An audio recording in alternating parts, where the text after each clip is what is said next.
Hey backbenchers, welcome back to your own channel School of Backbenchers Education Beyond the Front Row. I hope you all are doing great guys. Well, in this video we are going to continue class 11th Business Studies chapter 2 Forms of Business Organizations, and this is the fourth part of this series. Before we continue, requesting you again guys, if you haven't subscribed this channel yet, please do it now. Let's get started. So guys, in this video हमारा जो main topic रहने वाला है वो रहने वाला है cooperative societies. तो एक कोऑपरेटिव सोसाइटी होती क्या है?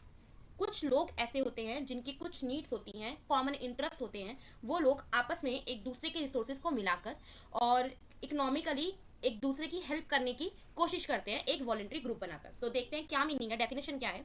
A cooperative society is a voluntary group of people who come together to help each other economically. एक दूसरे के लिए वेलफेयर के लिए काम करते हैं, वो सभी मेंबर्स के लिए जो भी ग्रुप के अंदर जुड़ गए हैं। इनका काम प्रॉफिट कमाना नहीं होता। जैसे हम एक एग्जांपल लेते हैं कि अब छोटे छोटे फार्मर्स हैं और वो छोटे छोटे फार्मर्स जो हैं इतने इनफ रिसोर्स नहीं है उनके पास कि वो खुद की लैंड भी इतना सारा नहीं है कि वो खुद का क्रॉप वगैरह कर सके, कल्टीवेशन वगैरह कर सके, क्रॉप्स उगा सके और मार्जिन के अंदर प्रॉफिट वगैरह कमा सके। ठीक है, तो रिसोर्सेज उनके पास कम है, तो उन्होंने क्या किया, छोटे छोटे काफ़ी सारे फार्मर्स जो थे वो अपना एक ग्रुप बना लेते हैं और सबके सब अपने रिसोर्सेज को एक दूसरे के साथ मिला लेते हैं। और बल्क के अंदर अगर हम सामान खरीदते हैं, ऑब्वियसली हमें चीप पड़ता है, तो बल्क में अगर वो सामान खरीदते हैं अपने रिसोर्सेज को मिलाकर, तो उसे सस्ते में उनको सीड्स मिलते हैं और टूल्स मिलते हैं या दूसरी जितनी भी रिसोर्सेज उनको चाहिए क्रॉप ग्रो करने के लिए, वो सब करते हैं और फिर ग्रुप के अंदर ही क्रॉप को सेल करके और इकट्ठा जो भी अर्निंग होती है वो बांट लेते हैं। तो यहाँ पे मेन जो इनका मोटिव है वो प्रॉफिट कमाना नहीं है, लेकिन ग्रुप के अंदर जितने भी मेंबर्स हैं उनका वेलफेयर हो सके, सबको रिसोर्सेज जो हैं वो इनफ हो सबके पास और यूटिलाइजेशन करके एक अच्छा अर्निंग हो सके सबके लिए, जो कि सिंगल इंडिविजुअल से नहीं होने वाली थी। तो मेन जो कोऑपरेटिव सोसाइटी का एम हो जाता है वो वेलफेयर होता है मेंबर्स का, ना कि प्रॉफिट कमाना। आई होप आपको मीनिंग समझ में आ गया है कोऑपरेटिव सोसाइटी का। सो गाइस, फीचर्स देख लेते हैं हम कोऑपरेटिव सोसाइटीज की। सबसे पहले वॉलेंट्री मेंबरशिप है, किसी को फोर्स नहीं किया जा रहा है। कोई भी बंदा अगर कॉमन इंटरेस्ट है, उसको लगता है इस ग्रुप के साथ में मेरे को भी वही चाहिए जो ये ग्रुप करने की कोशिश कर रहा है, तो वो कॉमन इंटरेस्ट के साथ में ज्वाइन कर सकता है। और अगर उसको लीव करना है वो ग्रुप, तो मेंबरशिप वो लीव भी कर सकता है फ्रीली, किसी के पर कोई फोर्स नहीं होता है। Then legal status, cooperative society को रजिस्टर करवाना कंपलसरी होता है, चॉइस नहीं होती है। उसकी एक सेपरेट लीगल एंटिटी होती है जो उसको अपने मेंबर की आइडेंटिटी से अलग बनाता है। देन हर मेंबर की अपनी अपनी लिमिटेड लाइबिलिटी होती है, ना कि अनलिमिटेड। जो मेंबर जितने रिसोर्सेज लगाएगा, इन्वेस्ट करेगा, उसकी उतनी ही लाइबिलिटी रहेगी, वो उतने ही पार्ट के लिए रिस्पॉन्सिबल रहेगा जितना इन्वेस्टमेंट वो करने वाला है, बाकी के लिए नहीं रहेगा। तो अनलिमिटेड लाइबिलिटी किसी मेंबर की नहीं होती है। देन डेमोक्रेटिक कंट्रोल, मैनेज किया जाती है पूरी की पूरी सोसाइटी जो होती है वो मैनेज कौन करता है, एक कमेटी करती है। और ये कमेटी कौन चूज करता है, इस कमेटी के अंदर जो मेंबर्स होते हैं वो बाकी सारे मेंबर्स मिलकर, जो भी पूरी कोऑपरेटिव सोसाइटी के हर मेंबर मिलकर चूज करेगा। हर मेंबर पे एक वोट देने का एक राइट होगा और सब मिलकर कुछ 5-6 जनों की कमेटी जो है वो सिलेक्ट कर सकते हैं और वो कमेटी जो है वो मैनेज करती है सारे डिसीजंस को और क्या करना है क्या नहीं करना, मतलब सब कुछ मैनेज होता है, कमेटी करती है। तो डेमोक्रेटिक कंट्रोल हो जाता है। Then service motive, main aim अभी हमने पढ़ा डेफिनेशन के अंदर भी कि मेन एम क्या है, मेंबर्स को सर्व करना, वेलफेयर के लिए काम करना, ना कि प्रॉफिट अर्न करना। देन कैश ट्रांजेक्शन, जितने भी प्रेफर करते हैं ये लोग कि क्योंकि इतना प्रॉफिट के लिए काम नहीं कर रहे हैं तो एक्सपेंड करने की कोशिश नहीं करेंगे, ग्रो करने की कोशिश नहीं करेंगे, बस इतना लिमिटेड काम हो कि सबके जो वेलफेयर है, सबको सर्विस जो है उस ग्रुप के लिए जो भी जिस भी चीज़ के लिए वो बनाया गया है उसकी सर्विस मिल सके। तो कोशिश यही होती है कि कैश पेमेंट्स हो और क्रेडिट रिस्क लेना ये अवॉइड करते हैं क्योंकि सबकी लिमिटेड लाइबिलिटी है। ठीक है। देन गवर्नमेंट कंट्रोल, अब इसको रजिस्टर्ड किया गया है तो गवर्नमेंट को एनुअल रिपोर्ट्स जो होती हैं वो सबमिट करनी बहुत ज़रूरी है। गवर्नमेंट के बहुत से रूल्स हैं, रेगुलेशंस हैं जो फॉलो करनी पड़ती है सभी कोऑपरेटिव सोसाइटीज़ को। Then finance arrangement, gets fund through share capital, क्योंकि ये रजिस्टर्ड है, गवर्नमेंट के कंट्रोल में है, तो गवर्नमेंट से गवर्नमेंट लोन भी ले सकते हैं ये लोग, बैंक से भी लोन ले सकते हैं, शेयर कैपिटल से भी फंड को रेज किया जा सकता है। सो गाइस, मेरिट्स और डीमेरिट्स देख लेते हैं कोऑपरेटिव सोसाइटीज़ की। सबसे पहले मेरिट्स देखते हैं। तो सबसे पहले इजी फॉर्मेशन है, जस्ट 10 अडल्ट होने चाहिए जिनका कुछ कॉमन इंटरेस्ट हो, कॉमन गोल हो, वो अपनी एक सोसाइटी को फॉर्म कर सकते हैं by legal registration. Then stable existence, अभी हमने पढ़ा इसको रजिस्ट्रेशन कराना बहुत जरूरी है, कंपलसरी है। ठीक है, तो इसकी एक सेपरेट लीगल एंटिटी होती है, आइडेंटिटी होती है, डिफरेंट होती है मेंबर से। तो कोई मेंबर की अगर डेथ हो जाती है या मेंबर छोड़कर चला जाता है या कुछ भी हो जाता है तो उससे पूरी सोसाइटी पर कोई फर्क नहीं पड़ेगा। तो not affected if a member dies और लीव्स। लिमिटेड लाइबिलिटी, फायदा है मेंबर्स का, फायदा है क्योंकि जितना वो कंट्रीब्यूट करेंगे उतना ही उनको रिस्क लेना है, उससे ज़्यादा का रिस्क उनको नहीं लेना पड़ेगा। तो risk is only up to the money contributed by the members. Then cheap goods, तो मेंबर्स जो होते हैं, जो भी चीज़ के लिए वो सोसाइटी बनाई गई है, तो उनको वो सब गुड्स और सर्विसेज जो है वो लोअर प्राइसेस पे मिलती हैं मार्केट से, ठीक है। गवर्नमेंट सपोर्ट, गवर्नमेंट जो होती है इनसे यहाँ से लोन्स भी ले सकते हैं, गवर्नमेंट से शेयर भी इशू करवा सकते हैं, सब्सिडी भी देती है गवर्नमेंट इनको, टैक्स के बेनिफिट्स भी देती हैं, ठीक है।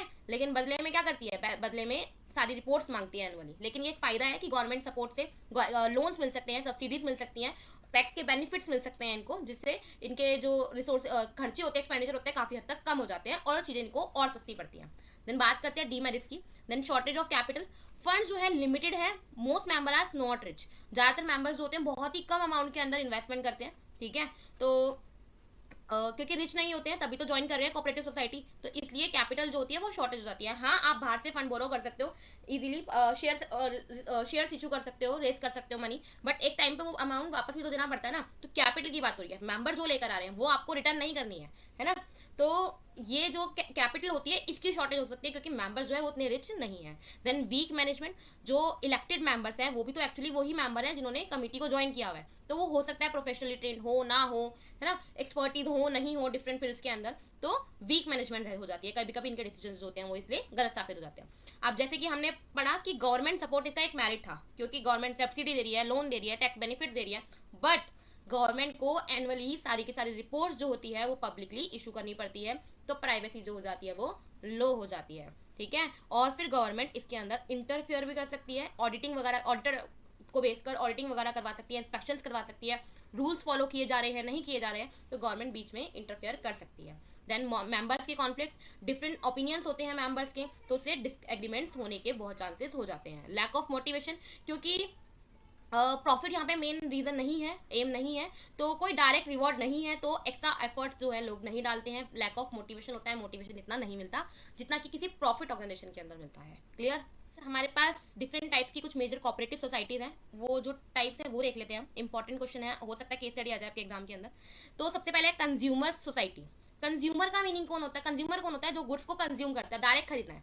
अब वो डायरेक्ट जाकर सिंगल प्रोडक्ट खरीद सकता है रिटेलर से, लेकिन यहाँ पे अगर कोऑपरेटिव सोसाइटी बना लेते हैं कंज्यूमर अपनी, तो गुड्स को बल्क में खरीदेंगे और बल्क के अंदर जो हमें सामान होता है वो सस्ता होता है और अपने मेंबर्स को फिर वो उसी रेट पर बेच सकते हैं। तो मेंबर्स जो हैं वो कंज्यूमर ही हैं, बस अपने रिसोर्सेज मिलाकर बल्क में सामान खरीद रहे हैं और ताकि उनको सामान जो है वो मार्केट प्राइस से सस्ता पड़े, जैसे कि ग्रोसरी कोऑपरेटिव सोसाइटी खोल लेना किसी एक पर्टिकुलर कॉलोनी के अंदर। देन प्रोड्यूसर सोसाइटी, तो हेल्प करता है छोटे छोटे प्रोड्यूसर्स को with tools, raw materials, marketers, marketing, इन सब चीज़ों को शेयरिंग कर सकते हैं, टूल्स की शेयरिंग कर सकते हैं, रॉ मटेरियल की शेयरिंग कर सकते हैं। मतलब सारे के सारे प्रोड्यूसर्स जो है, छोटे छोटे प्रोड्यूसर्स, वो अपने रिसोर्सेज मिलाकर और बल्क में अगेन वो टूल्स खरीदेंगे, रॉ मटेरियल खरीदेंगे, अगेन उनको सस्ता पड़ेगा। सेम मार्केटिंग स्ट्रेटेजी यूज कर सकते हैं, शेयर कर सकते हैं एक दूसरे के साथ में, जैसे weavers cooperative in a village. Then marketing society help करता है फार्मर्स को, आर्टिशियंस को, उनके प्रोडक्ट्स को पूलिंग करके सेल करने में, ताकि आसानी से उनकी मार्केटिंग हो जाए और एक ही जगह वो अपने प्रोडक्ट को बेच सके और फिर एक ही जो इवेंट जहाँ पे भी बेचने वाले हैं उस तरीके से उसी की मार्केटिंग करनी पड़ेगी। तो फार्मर्स ग्रुप जो है सेल कर रहे हैं एक दूसरे के साथ मिलकर अपनी सारी वेजिटेबल्स को। फार्मर सोसाइटी शेयर करते हैं सेम लैंड, सीड्स, टूल्स और कलेक्टिव फार्मिंग करते हैं। तो जॉइंट फार्मिंग जो होती है उसमें जैसे ट्रैक्टर वगैरह, हार्वेस्टर्स वगैरह, सीड्स हो गए, HYV सीड्स हो गए, महंगे होते हैं अच्छी क्वालिटी के, टूल्स हो गए डिफरेंट, तो ये इकट्ठे शेयर अपने रिसोर्सेज को शेयर करके उनको इकट्ठा खरीदते हैं, इकट्ठा शेयर करते हैं, कलेक्टिव फार्मिंग करते हैं। पहले छोटे छोटे लैंड थे, अब सारे लैंड उन्होंने एक दूसरे के साथ मिला लिए, तो कलेक्टिव फार्मिंग करेंगे तो जो भी इनका बेनिफिट होगा, जो भी इनका प्रोडक्शन होगा वो ज़्यादा होगा और अच्छी क्वालिटी का होगा, तो सबको ही मेंबर्स को बेनिफिट हो सकता है। Then credit society, to give loan to members at low interest, तो आपस में ही एक सोसाइटी बना ली, कोऑपरेटिव सोसाइटी बना ली। अब थोड़े थोड़े पैसे पूल करते हैं हर महीने और जिस भी मेंबर को पैसे की नीड होती है, बल्क अमाउंट में नीड होती है, तो उसको कम रेट पे, मार्केट प्राइस में जो भी इंटरेस्ट रेट पे लोन मिल रहा है उस रेट से कम रेट पे अपने मेंबर्स को लोन देते हैं, ताकि उनको जो मनी लैंडर्स हैं या बैंक्स के हाई रेट्स वगैरह इन सब चीज़ों से उनको बचाया जा सके। तो कोऑपरेटिव बैंक जो होते हैं वो आजकल फैक्ट्री वर्कर्स के लिए बड़े चलाए जाते हैं। हाउसिंग सोसाइटी प्रोवाइड करते हैं low cost houses to members with limited income, जिनकी इनकम लिमिटेड होती है, जैसे कि DDA फ्लैट्स हो गए। तो a society providing flats to teachers, तो इनको कम इंटरेस्ट पे और कम लोन के साथ में, कम टर्म्स एंड कंडीशन के साथ में, जिनकी इनकम बहुत कम है उन मेंबर्स को हाउसेज देते हैं, जो मेंबर्स होते हैं सोसाइटी के उनको। क्लियर। ये डिफरेंट टाइप के हमारे कोऑपरेटिव सोसाइटीज़ हैं जो आपको पता होनी चाहिए। आई होप आपको क्लियर हो गया। तो गाइस, अगर आपको ये जो टॉपिक है कोऑपरेटिव सोसाइटी का समझ में आया, ये केस स्टडी है, पढ़िए समझिए, आंसर कमेंट बॉक्स में लिखिए। मिलते हैं नेक्स्ट वीडियो में नेक्स्ट पार्ट के लिए। तब तक के लिए वीडियो पसंद आया तो लाइक कर देना, चैनल को सब्सक्राइब नहीं किया है तो सब्सक्राइब कर देना। Okay, bye.